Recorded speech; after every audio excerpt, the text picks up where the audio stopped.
வணக்கம். இன்னைக்கு 1947ல ரிலீஸ் ஆன 1000 தலைவாங்கி அபூர்வ சிந்தாமணி அந்த படத்தை பத்தி தாங்க பார்க்க போறோம். இந்த படத்தை டைரக்ட் பண்ணி ப்ரொடியூஸ் பண்ணி ஸ்கிரீன் பிளே எழுதுனது டி.ஆர். சுந்தரம், மியூசிக் ஜி. ராமநாதன். எம்.ஜி. சக்கரபாணி நீதிகேது ராஜாவா நடிச்சிருக்காரு. அவருடைய மகளா வி.என். ஜானகி அபூர்வ சிந்தாமணிங்கிற கேரக்டர்ல நடிச்சிருக்காங்க. அவருடைய தோழியா எஸ். வரலட்சுமி சிங்கமலம்ங்கிற கேரக்டர்ல நடிச்சிருக்காங்க. பி.எஸ். கோவிந்தன் மெய்யழகன் கேரக்டர்ல நடிச்சிருக்காரு. அவருடைய நண்பனா காளி என் ரத்னம் காளிங்கிற கேரக்டர்ல நடிச்சிருக்காங்க. இ.ஆர். சகாதேவன் புரந்தரன்கிற கேரக்டர்ல நடிச்சிருக்காங்க. ஆர். பத்மா மஞ்சள் அழகிங்கிற கேரக்டர்ல நடிச்சிருக்காங்க. சி.டி. ராஜாகாந்தம் தங்கம் கேரக்டர்ல நடிச்சிருக்காங்க. கணேச பாகவத சத்யசீலன் கேரக்டர்ல நடிச்சிருக்காரு. இந்த படத்தோட தொடக்கத்துல சன்னியாசி ஒருவர் தன்னுடைய குகையில யாகம் நடத்துறாரு. யாகத்தின் விளைவா ஒரு பூதம் வெளிப்படுது. பூதம் உனக்கு என்ன வேணும் கேள் அப்படின்னு சன்னியாசிய பார்த்து கேக்குது.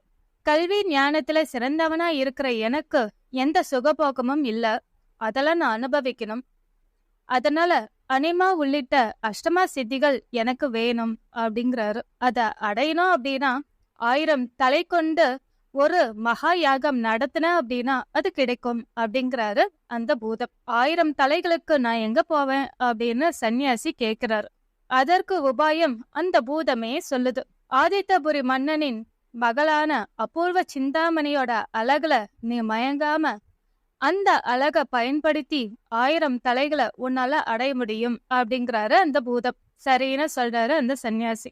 இன்னொரு பக்கம் ஆதித்தபுரி மன்னனான நீதிகேது ராஜா தன்னுடைய ஒரே மகளான அபூர்வ சிந்தாமணி கல்வி கேள்விகளில் சிறந்தவளா இருக்கணும் அப்படிங்கிறதுதான் அவருடைய விருப்பம். அவளுக்கு சிறந்த ஆசானா தேர்ந்தெடுத்து கொடுக்கணும் அப்படின்னு அலைஞ்சுக்கிட்டே இருக்காரு. ஆனா யாருமே கிடைக்கல. அபூர்வ சிந்தாமணி கிட்ட நம் அரசவையின் புலவர்களையே நீ தேர்ந்தெடுத்து அவங்க கிட்டயே நீ முறைப்படி கல்வி கற்கலாமே அப்படிங்கிறாரு. கண்ணில்லாத அதற்கு அபூர்வ சிந்தாமணி அறக்குருடனுக்கு முழு குருடன் வழிகாட்டுனது போல் ஆய்விடும், எனக்கு நம் புலவர்கள் யாரும் வேண்டாம் அப்படின்னு சொல்றாங்க. அந்த நேரத்துல ஒரு காவலாளி ஒரு சன்னியாசியும் ஞானியுமான ஒருவர் இங்க நம்ம அரண்மனைக்கு வந்திருக்காரு அப்படின்னு சொல்றாங்க. அதை கேட்டு பூரிப்படைறாங்க அபூர்வ சிந்தாமணி. பாத்தீங்களாப்பா, சரஸ்வதி தேவியோட அனுகிரகமே எனக்கு கிடைச்சிருக்கு, அதனாலதான் ஒரு ஞானி நம்முடைய அரண்மனைக்கு வந்திருக்காரு அப்படிங்கிறாங்க. மகாராஜாவும் சந்தோஷம் அடைஞ்சு அந்த சன்னியாசிய வரவேற்று உபசரிக்கிறார். அப்புறம் தன்னுடைய விருப்பத்தையும் தெரிவிக்கிறார். தன்னுடைய மகளுக்கு குருவா இருந்த கல்வி ஞானத்தை போதிக்கணும்னு சொல்றாரு. அதற்கு அந்த சன்னியாசி சில கட்டளைகளை விதிக்கிறாரு. அதுபடியே நிறைவேற்றி வைக்கிறாரு மகாராஜாவும். சன்னியாசி கிட்ட முறைப்படி நல்ல விதமா கல்வி ஞானத்தை கத்துக்கிட்டு வராங்க அபூர்வ சிந்தாமணி. தன்னுடைய குரு மேல அதீத பிரியமும் மரியாதையும் வச்சிருக்கிறதுனால அவருக்கு நான் அடிமை ஆயிட்டேன் அப்படின்னு தன்னுடைய தோழியான செங்கமலத்துக்கிட்ட பகிர்ந்துக்கிறாங்க. அதே சமயம் ராணியோட தம்பியான புரந்தரன் அவர் ஒரு கடிதம் எழுதி அனுப்புறாரு. தான் அபூர்வ சிந்தாமணியை திருமணம் செய்து கொள்ள விருப்பப்படுறேன் அப்படின்னு சொல்லிட்டு. இத படிச்ச மகாராஜா யோசிக்க ஆரம்பிக்கிறாரு. மகாராணியும் ஏன் என் தம்பிக்கு திருமணம் முடிச்சு கொடுக்க கூடாதா அப்படின்னு கேக்குறாங்க. அந்த நேரம் அபூர்வ சிந்தாமணியும் வராங்க. அவங்களுடைய விருப்பத்தையும் கேக்குறாங்க மகாராஜா. அப்பா, என் திருமணத்தை பத்தி நான் என் குரு கிட்ட ஒரு வார்த்தை கேட்டுட்டு தான் சொல்லுவேன் அப்படிங்கிறாங்க. இத கேட்டு ராஜா ராணி 2 பேருமே அதிர்ச்சி அடைகிறாங்க. இருந்தாலும் ராஜா, சரிம்மா, உன் குரு கிட்ட ஒரு வார்த்தை சொல்லிட்டு நீ உன்னுடைய விருப்பத்தை சொல்லு அப்படிங்கிறாங்க. தன்னுடைய குருவை சந்திக்க போறாங்க அபூர்வ சிந்தாமணி. குரு கிட்ட இப்படி என்னுடைய திருமணத்தை பத்தி தாய் தந்தையர் கேக்குறாங்க அப்படின்னு சொல்றாங்க. திருமணமா அப்படின்னு கேட்டு அதிர்ச்சி அடைகிறாரு அந்த சன்னியாசி. இதுதான் நம்முடைய திட்டத்தை ஆரம்பிக்க வேண்டிய நேரம்னு அவருக்கு புரிஞ்சிடுச்சு. திட்டம் போட ஆரம்பிக்கிறாரு. அம்மா அபூர்வ சிந்தாமணி, நீ கல்வி கேள்விகளில் சிறந்தவள், சரஸ்வதிக்கே நிகரானவள், அழகில் அதிரூப சுந்தரி. அப்படி இருக்கும்போது உனக்கு சரியான மணாளனை தேர்ந்தெடுத்து உன்னுடைய வாழ்க்கையை அமைச்சு பார்க்கணுங்கிறதுதான் என்னுடைய விருப்பம். அது என்னுடைய மிகப்பெரிய கவலையாவே இருக்கு. உனக்கு ஒரு சிறந்த மணாளனை தேர்ந்தெடுக்கணும் அப்படின்னா அது ஒரு போட்டி வச்சுதான் நம்ம தேர்ந்தெடுக்கணும். அதுதான் நான் உனக்கு சொல்லிக் கொடுத்த கல்விக்கு, நீ கற்றறிந்த ஞானத்துக்கு எல்லாத்துக்குமே பெருமை சேர்க்கும் அப்படின்னு சொல்றாரு. நான் கற்ற கல்வியால் எனக்கு பெருமை கிடைக்கும் அப்படின்னா நீங்க சொல்றபடியே செய்யறேன் குருவே அப்படின்னு அபூர்வ சிந்தாமணியும் சொல்றாங்க. சரி, நான் சொல்ற மாதிரிதான் ஏற்பாடு நடக்கணும். என்ன ஏற்பாடு அப்படின்னா ஒரு மேடை அமைக்கணும். அந்த மேடை மேல தங்க சிம்மாசனத்தில் மந்திர வாளோட நீ அமர்ந்திருக்க வேண்டும். கீழே சுரங்கத்துல நான் அமர்ந்திருப்பேன். உனக்கு நான் சொல்லிக் கொடுக்கக்கூடிய 3 கேள்விகளை வரக்கூடிய ராஜகுமாரர்களிடத்தில் நீ கேட்க வேண்டும். அவங்க சரியான பதில் சொல்றாங்க அப்படின்னா நான் மௌனமா இருப்பேன். தவறான பதிலா இருந்தா நான் கீழே இருந்து தட்டுவேன். அந்த ஒலி கேட்டதும் நீ வாளை எடுத்து அவர்களுடைய தலையை வெட்ட வேண்டும் அப்படின்னு சொல்றாரு. இத கேட்டு அதிர்ச்சி அடைகிறாங்க சிந்தாமணி. இது வரைக்கும் சரி, ஆனா அவங்கள ஏன் கொல்லணும் அப்படின்னு கேள்வி கேக்குறாங்க. அது கண்டிப்பா செஞ்சே ஆகணும். இந்த 3 கேள்விகள் என்னங்கிறது வெளியே இவங்க போய் யாருக்கிட்டையும் சொல்லக்கூடாது இல்லையா அப்படிங்கிறாரு குரு. இத அப்படியே போய் தன் தந்தை கிட்ட பகிர்ந்துக்கிறாங்க. தன் தந்தையையும் கன்வின்ஸ் பண்றாங்க அபூர்வ சிந்தாமணி. இந்த மாதிரி கண்டிஷன்ஸ் இருந்தா மட்டும்தான் சிறந்த வீரனும் கல்வியாளனும் என்னை தேடி வருவாங்க. போட்டி கடினமா இருந்தாதான் நல்லது. ஆனா அவர்களை ஏன் கொல்லணும் அப்படின்னு ராஜாவும் கேள்வி கேக்குறாங்க. இவங்கள உயிரோட விட்டா அந்த 3 கேள்விகள் என்னன்னு வெளியில இருக்கவங்க எல்லாருக்குமே தெரிஞ்சிடும். அப்புறம் போட்டி வச்சு பயனே இல்ல அப்படின்னு சிந்தாமணியும் அதே பதில சொல்றாங்க. ராஜாவும் கன்வின்ஸ் ஆகுறாரு. அந்த போட்டிக்கான ஏற்பாடும் நடக்க ஆரம்பிக்குது ஒரு பக்கம். இருந்தாலும் புரந்தரனுக்கு ஒரு பதில் கடிதம் எழுதி ஆகணுமே அப்படின்னு அமைச்சர்கிட்ட ஆலோசனை பண்ணி இப்போதைக்கு இந்த ஊருக்கு வர வேண்டாம், பிறகு பார்க்கலாம்னு பதில் எழுதி அனுப்புறாங்க. அந்த கடிதத்தை படித்து பார்த்து புரந்தரனுக்கு கோபம் வந்துடுச்சு. தன் அக்காவையும் மாமாவையும் சந்திக்க வராரு. நடந்தத சொல்றாரு ராஜா.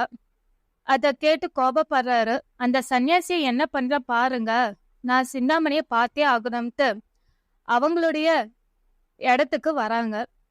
சிந்தாமணி ஏன் சந்திக்கணும்ட்டு மணி அடிச்சுக்கிட்டே இருக்காரு. இப்படி உன்னுடைய மாமன் புரந்தரன் தான் வந்திருக்காரு அப்படின்னு தகவல் தெரிஞ்சு அவங்க ரொம்ப வருத்தப்படுறாங்க. இருந்தாலும் குரு, இந்த நேரத்துலதான் நீ திடமா இருக்கணும். சொந்தங்கள்ல கூட நீ யாரையும் பாரபட்சம் பார்க்காமல் நீ உறுதியா இருக்கங்கிறது இந்த ஊரும் உலகம் தெரிஞ்சுக்கணும் இல்லையா அப்படின்னு அவங்க மனச கலைக்கிறாங்க. போட்டிக்கான ஏற்பாடும் நடக்குது. புரந்தரன் வராரு. புரந்தரன் கிட்ட இப்படி உயிரை விடவா வந்திருக்கீங்க அப்படின்னு கேக்குறாங்க. பேசினது போதும், கேள்வியை கேளு அப்படின்னு சிந்தாமணியை பார்த்து சொல்றாரு. சிந்தாமணி 3 கேள்வியை கேட்க ஆரம்பிக்கிறாங்க. முதல் கேள்வி, சகோதர வாஞ்சையும் ஜீவ காருண்யமும் பூண்டு சந்நியாசியின் மந்திரக்கோலை அபகரித்து இகப்பர புகழுடன் வாழும் மன்னன் இருக்கிறானா, இறந்து விட்டானா? இரண்டாவது கேள்வி, மண்ணுலகில் பெண்ணாக பிறந்து ஆண்வேடம் அணிந்து அமைச்சர் தொழில் புரிந்து பஞ்சவஞ்சியர்களை கவர்ந்து வரும்போது சிறை கொண்ட சந்நியாசி அடித்து துரத்திய அருவி இருக்கிறாளா, இல்லையா? மூன்றாவது கேள்வி, சந்நியாசிக்கு உதவிய சுதாவும் ஆகாத மதியும் உயிருடன் இருக்கிறார்களா, இல்லையா? சுதாமதியின் கதி என்ன? இந்த 3 கேள்விகளுக்கும் புரந்தரனுக்கு பதில் தெரியவே இல்லை. 2.5 நாளிகை கொடுத்தும் சந்நியாசியின் தட்டல் சத்தம் கேட்டு அபூர்வ சிந்தாமணியும் தன்னுடைய மந்திர வாளால் புரந்தரனின் தலையை வெட்டுறாங்க.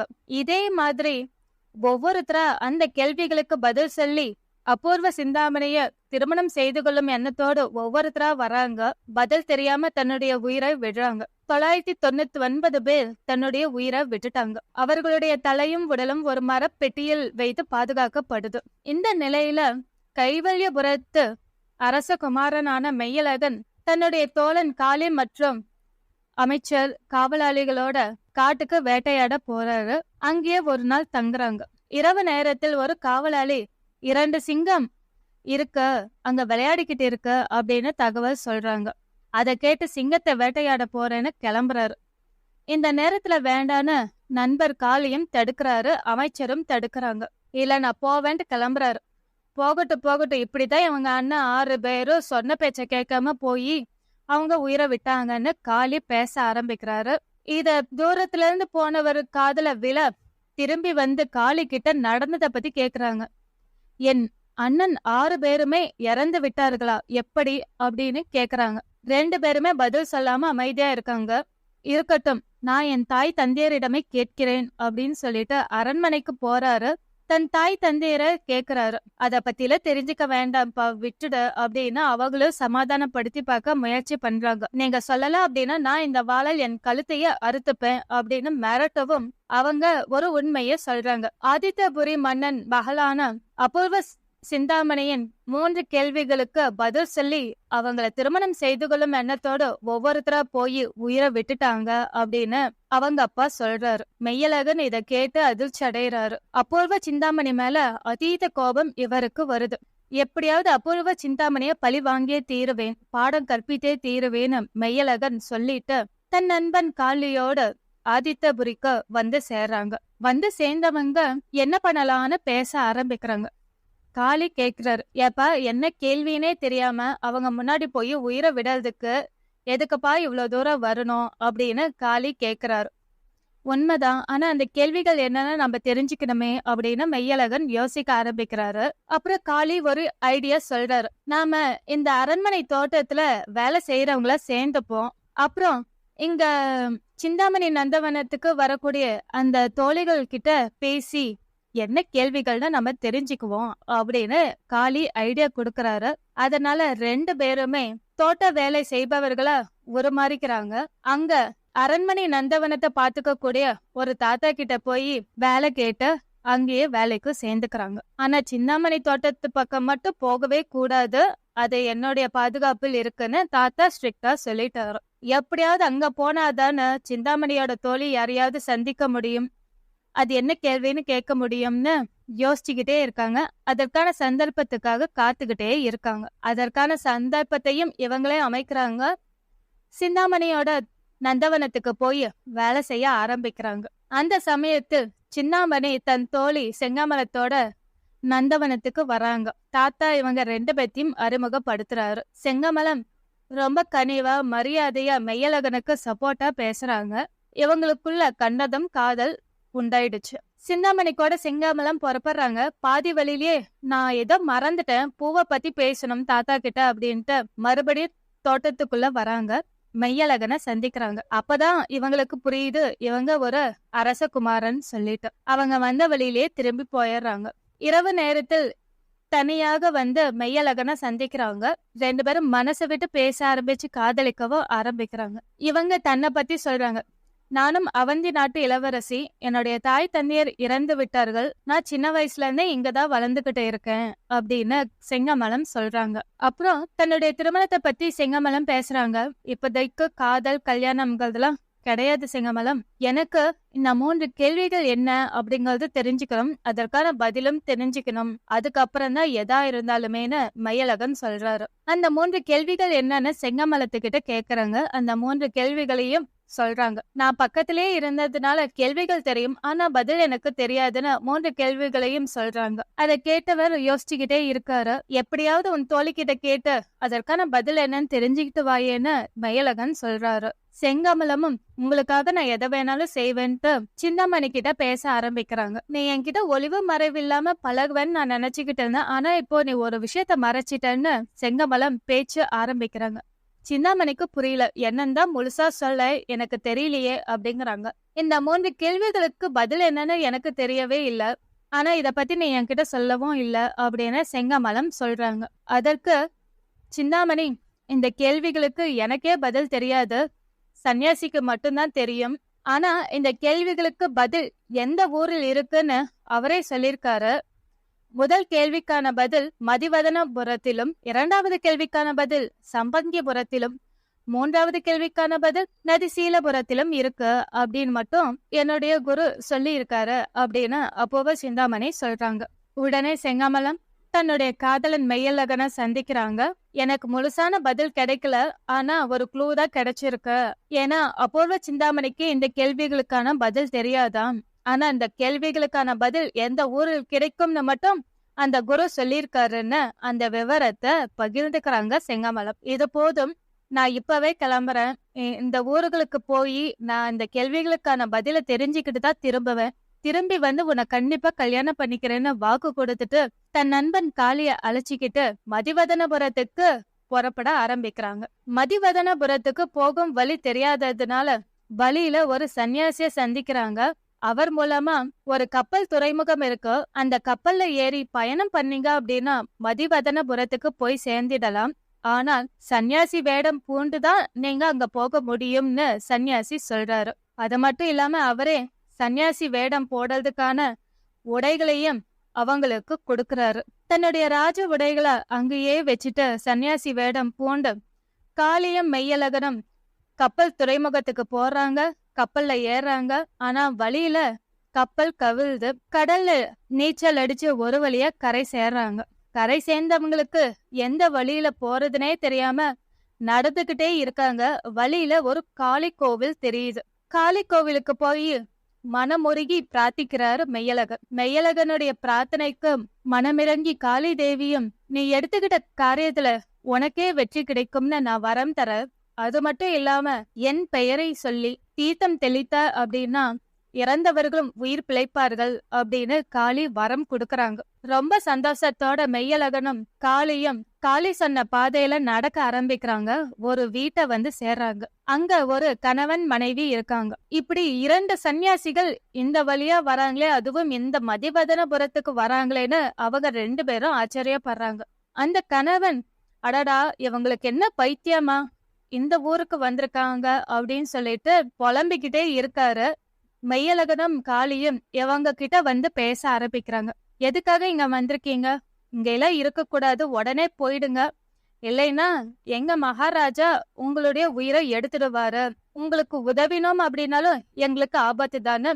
அவங்க 2 பேத்தையும் துரத்த முயற்சி பண்றாரு அந்த வீட்டுக்காரர். ஆனா அவர் மனைவி கொஞ்சம் இறக்கப்பட்டு, பரவாயில்ல இன்று ஒரு நாளாவது இவங்க தங்கிட்டு போகட்டுமே, இரவாயிடுச்சு அப்படின்னு அங்க இரவுல தங்கிறதுக்கு அனுமதி கொடுக்கறாங்க. அதனால மெய்யழகனும் காளியும் அன்றிரவு அந்த வீட்லயே தங்குறாங்க. அப்போ அந்த மனைவி தன் கணவனுக்கு வீட்டுக்கு அழைச்சிட்டு போய் உணவு பரிமாறுறாங்க. உணவு பரிமாறும் போது தன் கணவன் கிட்ட, ஆமா இந்த நாட்டு மகாராஜாவுக்கு ஏன் சன்னியாசிகளை கண்டாவே பிடிக்க மாட்டேங்குது அப்படின்னு கேள்வி கேக்குறாங்க. அதுவா, அது ஒரு பெரிய கதை. இதுக்கு முன்னாடி ஆண்ட உத்தமகேது மகாராஜா இருக்காரு இல்லையா, அவருக்கு 101 பொண்டாட்டிங்க. முதல் மனைவி பேரு கற்புக்கரசி. ஆனா அவங்கள கண்டா மத்த 100 மனைவிகளுக்கும் சுத்தமா பிடிக்காது. அவங்க மேல பொறாம. அவங்க மேல தேவையில்லாத பழியெல்லாம் போட்டுக்கிட்டே இருந்ததுனால மகாராஜாவும் கர்ப்பவதின்னு கூட பார்க்காம கற்புக்கரசிய நாட்டை விட்டே துரத்தி விட்டாரு. கற்புக்கரசி ஒரு மகனை பெத்தெடுத்தாங்க. அவங்க பேருதான் சத்தியசீலன். அதே சமயத்துல இங்க இருந்த ராஜாவோட மற்ற 100 மனைவிகளும் அவங்களும் மகனை பெத்தெடுத்தாங்க. 100 மகன்கள். இவங்க எல்லாருமே நல்லா வளர்ந்துட்டாங்க. ஒரு முறை இந்த நாட்டை எதிரி படைகள் ஆக்கிரமிச்சாங்க. இந்த விஷயத்த கேட்ட சத்தியசீலன் ஓடோடி வந்து தந்தைக்கு போரில் துணையா இருந்து வெற்றியை தேடி கொடுத்தாரு. சத்தியசீலன் தான் தன்னுடைய மகன்னு ராஜாவுக்கு அப்ப தெரியவே தெரியாது. சத்தியசீலனை பிரதானியா வச்சுக்கிட்டு அவருடைய வீரத்தையும் தீரத்தையும் பாராட்டினாரு. தன்னுடைய மற்ற 100 மகன்களுக்கும் இந்த வித்தைகளை எல்லாத்தையும் கத்து கொடுக்கணும்னு சொன்னாரு. அதே மாதிரி அவரும் செஞ்சாரு. ஆனா அந்த 100 மகன்களுக்கும் சத்தியசீலன் மேல அதீத பொறாம. அவரை ஏதாவது பண்ணணும்னு பிளான் பண்ணிக்கிட்டே இருந்தாங்க. அதனால காட்டுக்கு வேட்டையாட போறோன்ட்டு காட்டுக்கு போனவங்க திரும்பவே இல்ல. ரொம்ப நாளா தன்னுடைய மகன்கள் 100 பேரும் அரண்மனைக்கு திரும்பாததுனால ராஜாவுக்கு அதிகமா கோபம் வந்துச்சு. சத்தியசீலனை கூப்பிட்டு விசாரிச்சாரு. அவங்கதான் வேட்டையாட போறேன்னு சொன்னாங்க, நானும் அனுப்பி வச்சேன் அப்படின்னு சத்தியசீலன் சொன்னாரு. ஆனா ராஜா, நீ ஏதோ வஞ்சம் பண்ணித, ஏதோ பண்ணிட்ட, எனக்கு என் பசங்க எல்லாரும் வேணும், என் பசங்களை அழைச்சிக்கிட்டு இங்க வந்து நீ சேர்க்கணும் அப்படின்னு அவர் மேல கோபப்பட்டு அனுப்பிட்டாரு. அதனால சத்தியசீலனும் தன் தம்பிகள் 100 பேத்தையும் தேடிக்கிட்டு காடு மேடெல்லாம் அலைய ஆரம்பிச்சாரு. அதே சமயத்தில் கஞ்சனபுரத்தை ஆண்டு வந்த முந்தரத்திரை ராஜாவுக்கு மஞ்சள் அழகின்னு ஒரு பெண் இருந்தாங்க. அந்த பெண் கிட்ட ஒரு செம்படவன் வம்பு பண்ணிக்கிட்டே இருந்தான் அப்படின்னு அவர் சொல்ல, ஒரு ராஜா வீட்டு பொண்ணுகிட்ட ஒரு செம்படவன் எப்படி இப்படி எல்லாம் வம்பு பண்ணலான்னு அவருடைய மனைவி கேள்வி கேட்க, இந்த முந்திரத்திரை ராஜாவுக்கு குழந்தைங்களே கிடையாது. தனக்கு ஒரு வாரிசு வேணுங்கிறதுக்காக அனாதையா இருந்த செம்படவ பெண்ண தன் மகளா பாவித்து வளர்த்துக்கிட்டு வந்தார். எதை தெரிஞ்சுக்கிட்ட அந்த செம்படவன் தான் இப்படி வம்பு பண்ணினது அப்படின்னு சொன்னார். அது மட்டும் இல்லாம அந்த முந்தரத்திரை ராஜாவும் இறந்துட்டாரு. அதை பயன்படுத்தி இவ ராஜாவாயிட்டான். மஞ்சள் அழகிய அரண்மனை விட்டு இல்லாம அந்த நாட்டை விட்டே துரத்தி விட்டுட்டான். அந்த மஞ்சள் அழகியும் காடும் மேடன் அலைஞ்சுக்கிட்டு இருந்தாங்க. அப்போ அவங்க 5 ராஜகுமாரர்களை சந்திச்சாங்க. ஆனா அந்த 5 ராஜகுமாரர்களும் மஞ்சள் அழகி தனக்கு மட்டுமே சொந்தமாகணும் சொல்லிட்டு இவங்களுக்குள்ளேயே சண்டை போட்டு ஒருத்தருக்கு ஒருத்தர் வெட்டிக்கிட்டு 5 பேருமே செத்துட்டாங்க. அதையும் தாண்டி அவங்க அலைய ஆரம்பிச்சாங்க. அப்போ ஒரு செம்படவ கூட்டம் மஞ்சள் அழகியோட கதைய கேட்டு தன்னுடைய இருப்பிடத்துக்கே கூட்டிட்டு போய் அவங்கள பத்திரமா பாத்துக்கிட்டாங்க. இந்த செம்படவ கூட்டமும் வேட்டைக்காக வெளியே போகணுங்கிறதுக்காக சாமிய நல்லா கும்பிட்டு பூஜை எல்லாம் பண்ணாங்க. அந்த இடத்துக்கு வந்த ஒரு சன்னியாசி மஞ்சள் அழகிய மறைவா இருந்து பார்த்து இவ்வளவு அழகான பெண்ணா தானே அடையணும்னு யோசிச்சுக்கிட்டு இருந்தாரு. மஞ்சள் அழகி கிட்ட நீ பத்திரமா இருமா, நாங்க வேட்டைக்கு போயிட்டு வரோம்னு எல்லாரும் கிளம்பிட்டாங்க. தனிமையில இருந்த மஞ்சள் அழகி கிட்ட யாசகம் கேட்க போற மாதிரி நடிச்ச அந்த சன்னியாசி நீயே வேணும்னு கேட்க கோபப்பட்ட மஞ்சள் அழகிய தன்னுடைய மந்திர சக்தியால மயக்கி தன்னுடைய குகைக்கு கடத்திட்டு வந்துட்டான் அந்த சன்னியாசி. இது ஒரு பக்கம் இருக்க, இன்னொரு பக்கம் சத்யசீலன் அலைஞ்சுகிட்டே வந்தாரு இல்லையா. ஒரு இடத்துல ஒரு சன்னியாசி நடந்து போறத பாக்குறாரு. அவர் பின்னாடியே போறாரு. அப்ப போகும்போதுதான் தெரியுது அவரு உணவு பண்டங்களையே எடுத்துக்கிட்டு போய் ஒரு இடத்துல வைக்கிறாரு. அதே இடத்துல சத்யசீலனுடைய தம்பிகள் 100 பேருமே மயங்கின நிலையில இருக்காங்க. அந்த சன்னியாசிய மந்திரக்கோல அசைச்சதும் அவங்க எல்லாரும் எந்திரிக்கிறாங்க, உணவு பண்டங்களை எடுக்கிறாங்க, சாப்பிடுறாங்க. மறுபடியும் அவர் மந்திரக்கோல அசைக்கிறாரு. அவங்க எல்லாரும் மயங்கி தூங்க ஆரம்பிக்கிறாங்க. இத கவனிச்சுக்கிட்டே இருந்தவருக்கு கோபம் அதிகமாயிடுச்சு. தந்திரமா தான் ஏதாவது செய்யணும்னு யோசிச்சுக்கிட்டு அதே சன்னியாசிய பின்தொடர்ந்து வர ஆரம்பிக்கிறாரு. குகைக்கு வந்த சன்னியாசி மஞ்சள் அழகி கிட்ட தப்பா நடந்துக்க முயற்சி பண்றாரு. அந்த சமயத்துல மஞ்சள் அழகி அதிர்ச்சியில மயங்குறாங்க. சந்தர்ப்பம் பார்த்து சத்யசீலனும் அந்த சன்னியாசி கிட்ட இருந்த மந்திரக்கோல அபகரிக்கிறாரு. தன்னுடைய மந்திரக்கோல் அபகரிக்கப்பட்டதுன்னு சுதாரிச்சுக்கிட்ட அந்த சன்னியாசி தான் திருந்திட்ட மாதிரி நடிக்கிறாரு. நயமா பேச முயற்சி பண்றாரு. உன்னுடைய கபட நாடகம் எனக்கு தெரியும், நீ நடிக்காத. என்னுடைய தம்பிகள் 100 பேரையும் நீ மயக்கி வச்சிருக்க, எதுக்காக அப்படின்னு கேக்குறாரு. மஞ்சள் அழகிய நான் அடையணுங்கிறதுக்காக தான் அவளை அழைச்சிட்டு வந்தேன். ஆனா உன் தம்பிகள் 100 பேரும் என்ன அடிச்சு போட்டுட்டு மஞ்சள் அழகிய அபகரிச்சுக்குவாங்களோன்னு பயத்துலதான் அவங்கள மயக்க நிலையிலேயே வச்சிருக்கேன்னு அந்த சன்னியாசி சொல்றாரு. ஒழுங்கா இங்க இருந்து போயிடு, இல்ல நடக்கிறதே வேறன்னு அவர் வாழை எடுக்கிறதுக்குள்ள இவர் ஓடி போயிடுறாரு. மயக்கத்துல இருந்து மஞ்சள் அழகி தெளியறாங்க. உனக்கு வந்த ஆபத்து விலகிடுச்சுன்னு ஆஸ்வாசப்படுத்துறாரு சத்யசீல். மஞ்சள் அழகி அழைச்சிக்கிட்டு தன் தம்பிகள் 100 பேரும் மயங்கிட நிலையில இருக்கக்கூடிய அந்த இடத்துக்கு போறாங்க. மந்திரக்கோலை பயன்படுத்தி அவங்க எல்லாரையும் எழுப்பி விடுறாரு சத்யசீலர். இவங்க எல்லாரையுமே அழைச்சிக்கிட்டு தன்னுடைய தேசத்துக்கு போறாரு சத்யசீலன். தன் தந்தை கிட்ட நடன எல்லாத்தையும் சொல்றாரு. சத்யசீலன் தன் முதல் மனைவி கற்புக்கரசியின் மகன் புரிஞ்சுகிட்ட ராஜா ரொம்ப சந்தோஷப்படுறாரு. மஞ்சள் அழகிய சத்யசீலனுக்கே மனம் முடித்து அவருக்கு அரசனா பட்டம் சூட்டி வாழ வச்சு பார்த்தாரு. இதுதான் இந்த கதைன்னு அந்த கனவை தம் பொண்டாட்டிக்கிட்ட பகிர்ந்துக்கிறாரு. இத மெய்யழகனும் காளியும் கேட்டுக்கிட்டே இருந்தவங்களுக்கு ஓரளவுக்கு நடந்தது புரிஞ்சிடுச்சு. இருந்தாலும் சத்யசீல மகாராஜாவை ஒரு முறையாவது சந்திக்கணும்னு மெய்யழகன் அடுத்த நாள் போலான்னு யோசிக்கிறாரு. சன்னியாசி கோலத்துல போனோம் அப்படின்னா உயிர் போயிடும் அப்படின்னு காளி சொல்றாரு. இல்ல நம்ம ராஜ உடையிலேயே போவோம் அப்படின்ட்டு சத்யசீலனுடைய அரண்மனைக்கு போறாங்க. சத்யசீல மகாராஜாவை சந்திக்கிறாங்க. இப்படி அபூர்வ சிந்தாமணி 3 கேள்விகளுக்கு பதில் சொல்லவில்லை என்றால் அவங்களுடைய தலைய வெட்டி எடுக்கிறாங்க அப்படிங்கிற செய்தியை கேட்டு அவரு ஆச்சரியப்படுறாரு. அப்படி என்ன 3 கேள்விகள் அப்படின்னு கேக்குறாரு சத்யசீலர். அதுல முதல் கேள்விக்கான பதில் இங்க மதிவதனபுரத்துலதான் இருக்கு அப்படின்னு சொல்றாரு மெய்யழகன். இங்கே அந்த கேள்விக்கான பதில் இருக்கு, அது என்ன கேள்வி சொல்லுங்க அப்படின்னு சத்யசீலன் கேக்குறாரு. சகோதர வாஞ்சையும் ஜீவ காருண்யமும் பூண்டு சன்னியாசி மந்திரக்கோலை அபகரித்து இகப்பர புகழுடன் அரசாலும் மன்னவன் இருக்கிறானா இறந்து விட்டானா அப்படின்னு மெய்யழகன் சொல்றாரு. அந்த கபட சன்னியாசி இன்னும் உயிரோடுதான் இருக்கிறானான்னு கோபப்படுறாரு சத்யசீலன். நான் அந்த சன்னியாசிய அழிச்சே ஆகணும்னு சத்யசீலன் சொல்றாரு. எனக்கு இந்த கேள்விக்கான விடை கிடைச்சிடுச்சு.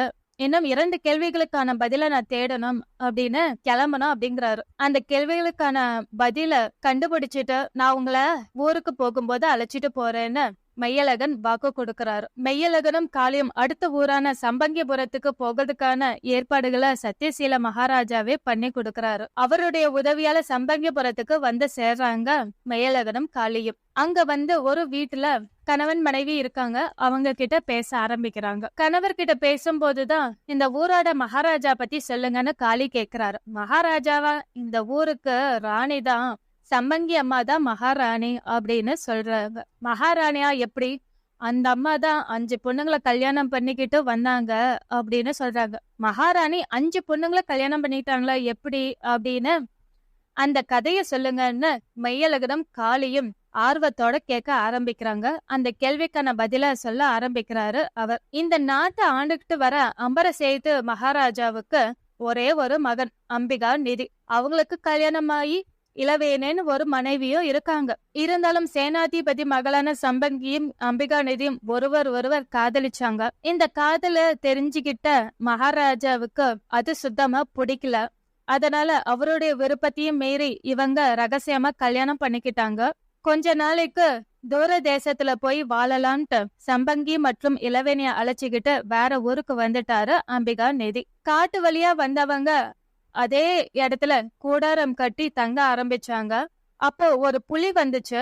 புலிய துரத்திக்கிட்டே போனாரு அம்பிகா நிதி. போனவர் திரும்பி வரவே இல்லை. காத்துக்கிட்டே இருந்த சம்பங்கியும் இளவேனியும் அவருக்கு என்னாச்சோ அப்படின்னு பயந்துகிட்டே இருக்காங்க. சம்பங்கி, இதுக்கு மேல நம்ம இங்க தங்கி இருந்தோம் அப்படின்னா அவரை கண்டுபிடிக்கவே முடியாது.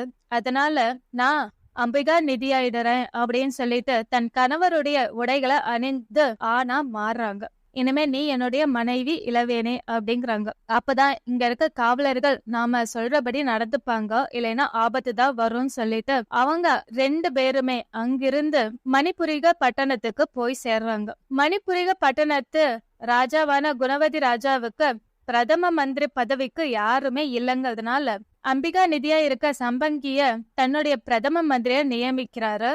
ஒரு நாள் அந்த ஊர்ல பெருத்த சத்தமும் இரைச்சலும் கேட்டுக்கிட்டே இருக்க அந்த இரைச்சல் என்னன்னு போய் பார்த்துட்டு வரும்படி சம்பங்கிய அனுப்பி வைக்கிறாரு ராஜா. சம்பங்கியும் ராஜாவோட கட்டளையை நிறைவேற்றணுங்கிறதுக்காக காட்டுக்குள்ள போறாங்க. அங்க ஒரு வயசான பாட்டிய சந்திக்கிறாங்க. தன்னுடைய ஒரே மகன் தூக்கிட்டு தற்கொலை பண்ணிக்கிட்டான், அவனை இறக்கணும் அப்படின்னு சொல்றாங்க. சரிங்க பாட்டி, நானே உதவி செய்யறேன்ட்டு சம்பங்கி உதவி செய்ய முயற்சி பண்றாங்க. திரும்பி பார்த்தா ராட்சசி. ஆண் வேடத்துல இருக்கக்கூடிய சம்பங்கிய ஆண் நினைச்சு சாப்பிடலான்னு போறாங்க அந்த ராட்சசி. நான் கண்ட பிறண்ட ராட்சசி, ஆனா நீ ஆண் மகன் இல்லவே, நீ பெண்ணாயிற்றே, என் ஆண் வேடம் பூண்டு இங்க வந்திருக்க அப்படின்னு கேக்குறாங்க. ஓ, நீதான் மனிதர்களை தின்னும் பூதமா, உன்னை நானே அழிப்பேன்னு வாளை எடுக்கிறாங்க. பயந்த அந்த ராட்சசி, என்னை விட்டுட, என்னை எதுவும் பண்ணிடாத, எனக்கு 5 மகன்கள் இருக்காங்க. ஒரு மகன் புஷ்கரபுரியில இருக்கான், அவனுக்கு 2 பொண்ணுங்க, மனித பெண்கள் தான். மற்ற 4 மகமேரு மலையில இருக்காங்க அப்படின்னு சொல்றாங்க அந்த ராட்சசி. அது மட்டும் இல்லாம, இதோ என்னுடைய மோதிரம் தர, இந்த மோதிரம் நீ வச்சுக்கிட்ட அப்படின்னா என்னை சேர்ந்தவர்களால் உனக்கு எந்த ஆபத்தும் நேராது.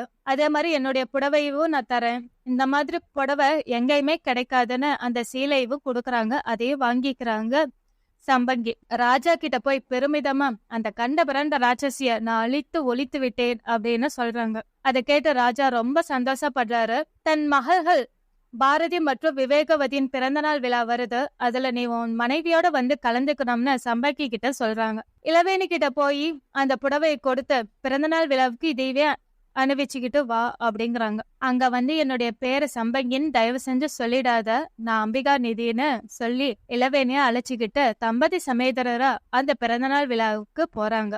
பாரதியும் விவேகவதியும் இளவேணியோட புடவையை பார்த்துட்டு புடவையில மயங்கினவங்க தன் தந்தை கிட்ட இதே மாதிரி புடவை எங்களுக்கும் வேணும்னு அடம் பிடிக்கிறாங்க. ராஜாவும் வேற வழி இல்லாம அம்பிகா நிதியா இருக்கிற சம்பங்கி கிட்ட இந்த புடவை நீதாம்பா ஏற்பாடு பண்ணி தரணும்னு அவர் கட்டளை இடுறாரு. ராஜாவோட கட்டளை ஏத்துக்கிட்ட சம்பங்கியும் எனக்கு 6 மாத காலம் வேணும்னு அவகாசம் கேக்குறாங்க. இளவேணி கிட்ட இந்த 6 மாத அவகாசத்தை வச்சு நான் எப்படியாவது அம்பிகா நிதியை தேடி கண்டுபிடிக்கிறேன் அப்படின்னு சொல்றாங்க. அதனால ராட்சசி சொன்ன மாதிரி புஷ்கரபுரிக்கு முதல்ல வந்து சேர்றாங்க சம்பங்கி. அங்க வந்து சேரும் போதுதான் ஒரு விஷயம் தெரிய வருது.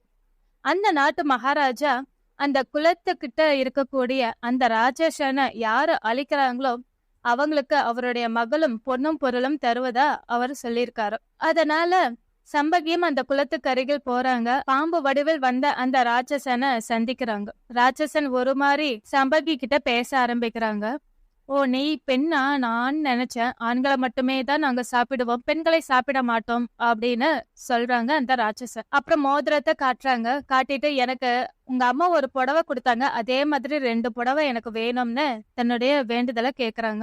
அந்த புடவை பத்தி என் பொண்ணு ரத்னவலிக்கு தான் தெரியும். ஆனா என்னை சாகடிக்காம நீ என் பொண்ணு ரத்னவலிய பார்க்கவே முடியாது. என்னை சாகடிக்கணும் அப்படின்னா சத்யாமின் என் பேரை சொல்லிக்கிட்டு வெட்டினா மட்டும்தான் என் உயிர் போகும். நீ ஒரு பெண்ணுங்கிறதுனால உன்கிட்ட இந்த ரகசியத்தை பகிர்ந்துகிட்டேன், கிளம்புன்னு துரத்தி விடுறாரு. பாம்பு ரூபத்துக்கே மாறுறாரு. அதை பயன்படுத்தி தன்னுடைய வாளால் சத்யாமிங்கிற பேரை சொல்லிக்கிட்டே அந்த பாம்பை வெட்டுறாங்க. ராட்சசனம் சாகரம். பாதாள கிணத்துக்குள்ள இருக்கக்கூடிய ரத்னவல்லிய போய் சந்திக்கிறாங்க சம்பங்கி. ரத்னவல்லி ரொம்ப ஆச்சரியப்படுறாங்க. நீ ஒரு மனிதன், எப்படி நீங்க வந்த? என் தந்தையை மீறி வந்திருக்கவே முடியாதே அப்படின்னு கேள்வி கேக்குறாங்க. சத்யாமின் பேரை சொல்லி உன் தந்தைய வெட்டி கொன்னுட்டேன் அப்படின்னு சொல்றாங்க சம்பங்கி. அப்புறம் நான் என் தந்தை மாதிரி அல்ல, நானும் ஒரு மனித பெண் தான், நீ ஏன் என்ன கல்யாணம் படிக்கணும்னு 2 பேரும் காதலிக்கிறாங்க. அதை பயன்படுத்தி எனக்கு இந்த மாதிரி 2 புடவை வேணும், உங்க பாட்டி கொடுத்தாங்க ஒரு புடவை, அதே மாதிரி எனக்கு இன்னும் 2 புடவை வேணும் அப்படின்னு சம்பங்கி கேக்குறாங்க. அதுவா? அது ரொம்ப கஷ்டமாச்சே, மகமேரு மலையில இருக்கக்கூடிய என்னுடைய தங்கை மாணிக்கவல்லிக்கு தான் தெரியும் அப்படின்னு ரத்னவல்லி சொல்றாங்க.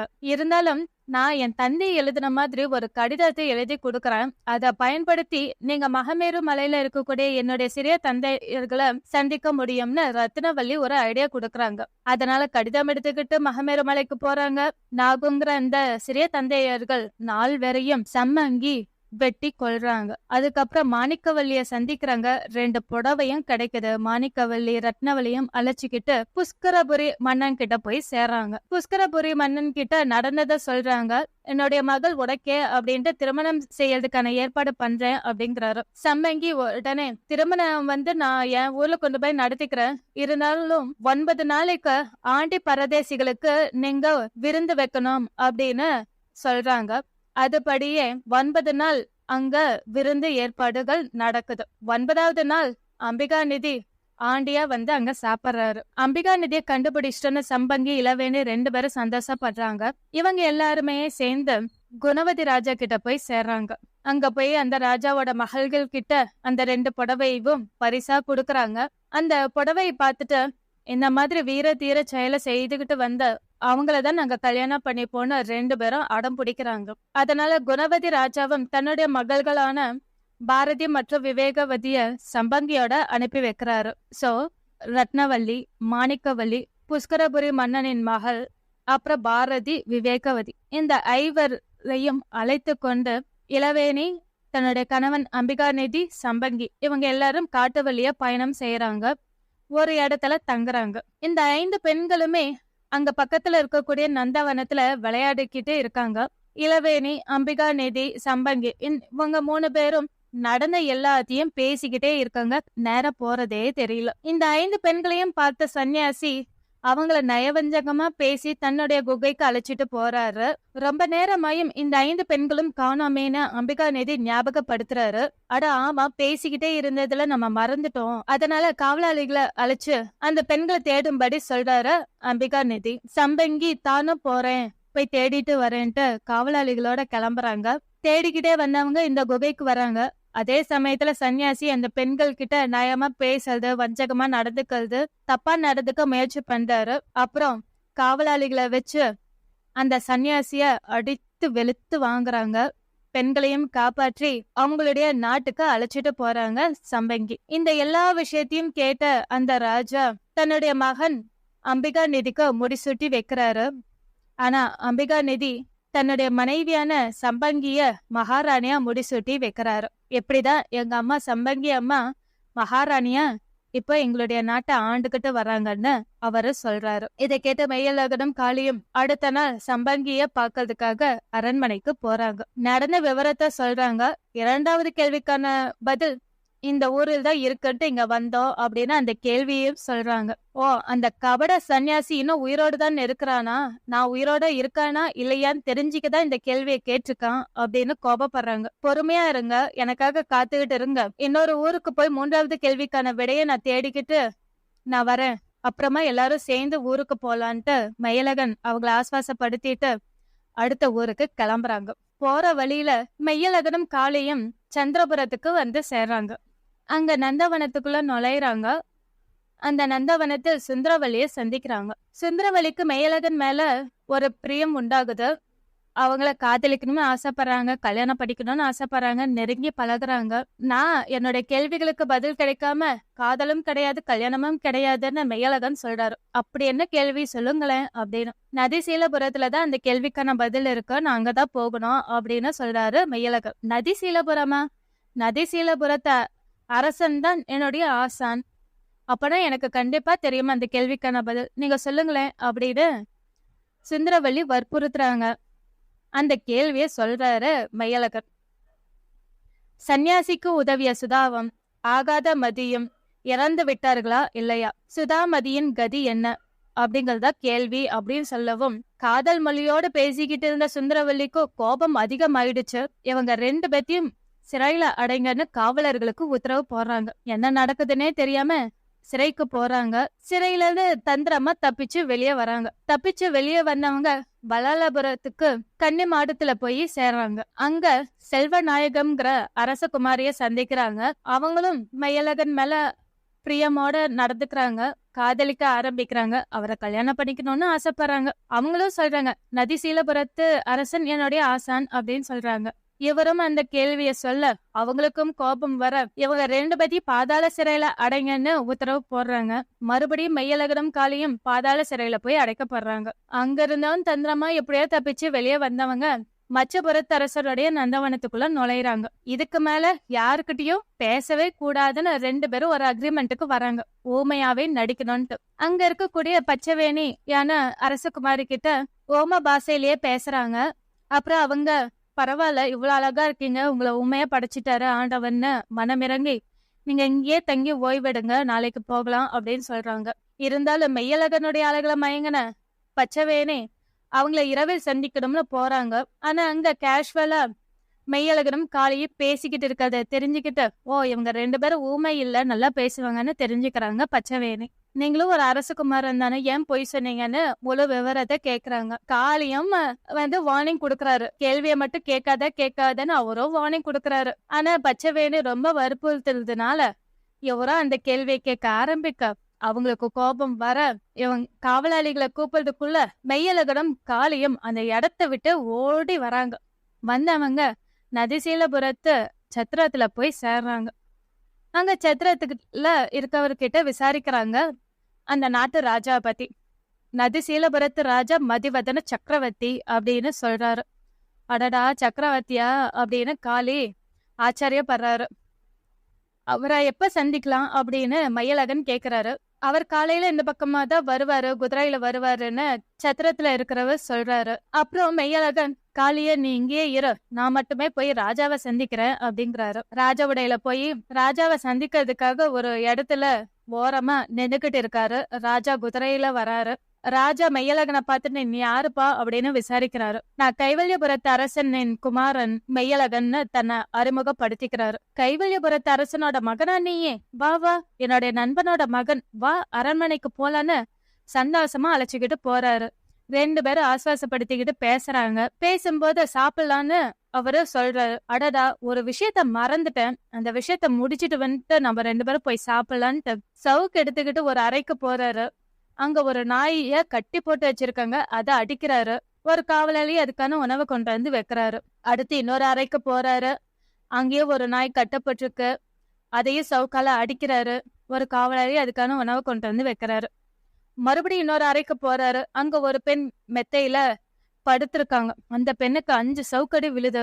அதுக்கப்புறம் இன்னொரு காவலாளி கொண்டு வந்து அவங்களுக்கான உணவை வைக்கிறாரு. இதை எல்லாத்தையுமே கவனிச்சுக்கிட்டே வந்த மெய்யழகனுக்கு, இது என்ன ஆச்சரியம், ஏன் இவங்களை இவ்வளவு சித்திரவதை பண்றீங்க அப்படின்னு கேட்கும்போது நல்ல ஒரு அடி விழுது. என்னையே கேள்வி கேக்குறியா அப்படின்ட்டு. அப்புறம் தன்னை சுதாரிச்சுக்கிட்டு, மதிவதன ராஜா, இல்ல என்னை மன்னிச்சிடு, நீ என்னுடைய நண்பனோட மகன், நான் வேற ஏதோ கோபத்துல பண்ணிட்டேன் அப்படின்ட்டு ஆஸ்வாசப்படுத்துறாரு. மெய்யழகனும் சரிங்க பரவாயில்ல அப்படின்ட்டு இது பண்றாங்க. ஆமா எதுக்காக வந்த அப்படின்னு விசாரிக்கிறாரு மதிவதன சக்கரவர்த்தி. இல்ல ஒண்ணும் இல்ல சும்மாதான் வந்தேன் அப்படின்னு மலுப்புறாரு இவரு. அப்புறம் யோசிச்சுக்கிட்டே இருந்துட்டு எந்த ஒரு பரிவாரம் எதுவுமே இல்லாம நீ தனித்து வந்திருக்கா அப்படின்னா கண்டிப்பா ஏதாவது ஒரு காரணம் இருக்கும். என்ன காரணம் சொல்லு அப்படின்னு வற்புறுத்துறாரு. கன்னத்துல கைய வச்சுக்கிட்டு பயந்துகிட்டே இருக்காரு. நான் எதுக்காக வந்தேனே மறந்துட்டேன் அப்படின்னு. பரவாயில்ல சொல்லு அப்படின்னு. இல்ல நான் என் அப்பா அம்மாவுக்கு ஒரே மகன். என்னுடைய அண்ணன் 6 பேருமே இறந்துட்டாங்க.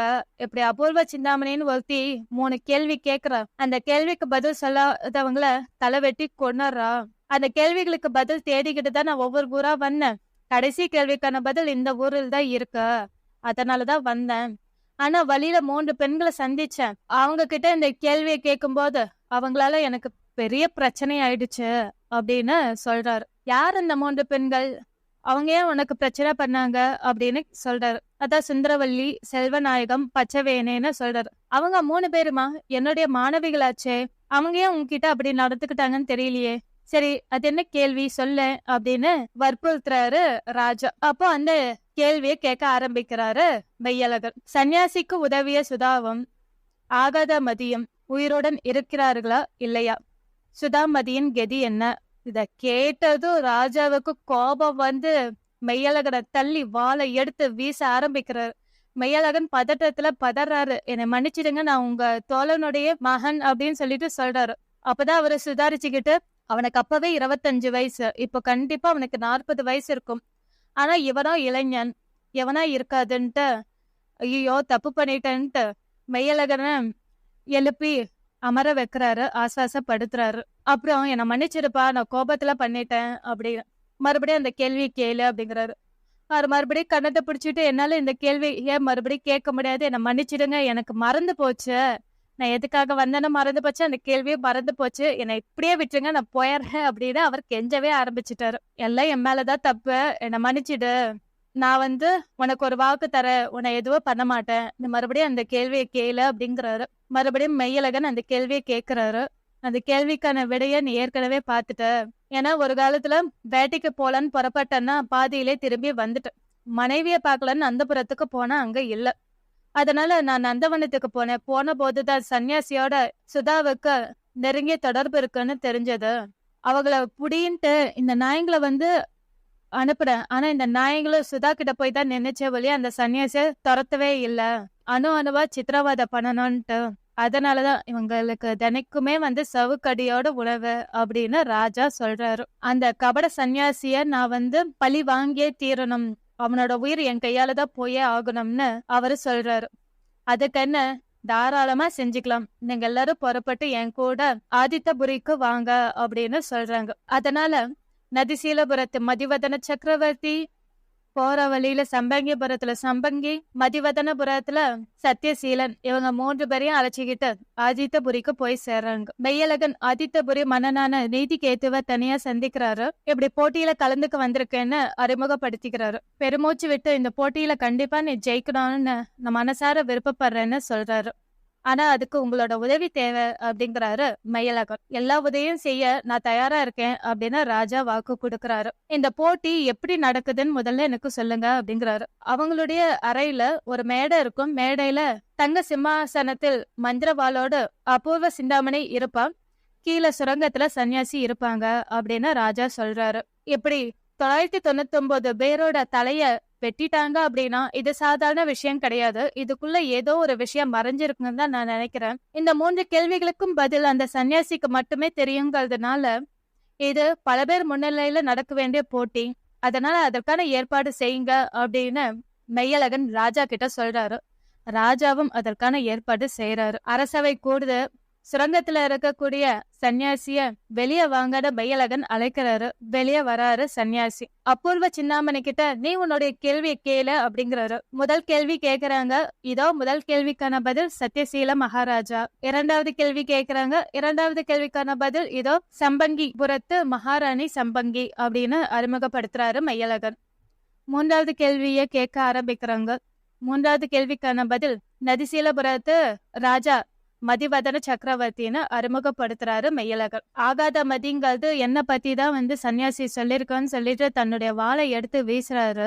சன்னியாசியோட தலை துண்டுபடுது. மெய்யழகன் ஏற்கனவே காளி தேவி கொடுத்த வரத்தின்படி காளியின் நாமத்தை உச்சரித்து மேல் தெளிக்கிறாங்க. இறந்தவர்கள் எல்லாருக்குமே உயிர் கிடைக்குது.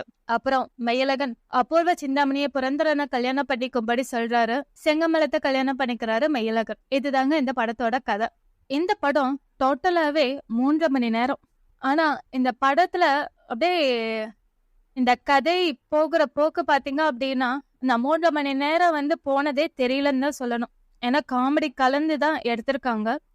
ஏன்னா இந்த 3 கேள்விகளுக்கான பதிலை தேடி ஒவ்வொரு ஊருக்கா போகும்போதும் மெய்யழகரும் காளியும் சந்திக்கக்கூடிய சில சம்பவங்கள், அவங்க சந்திக்கக்கூடிய நபர்கள், அவங்களுக்குள்ள இருக்கக்கூடிய காமெடி எல்லாமே ரசிக்க வைக்கும்படி இருக்கு. ரொம்ப அருமையா இருக்கு.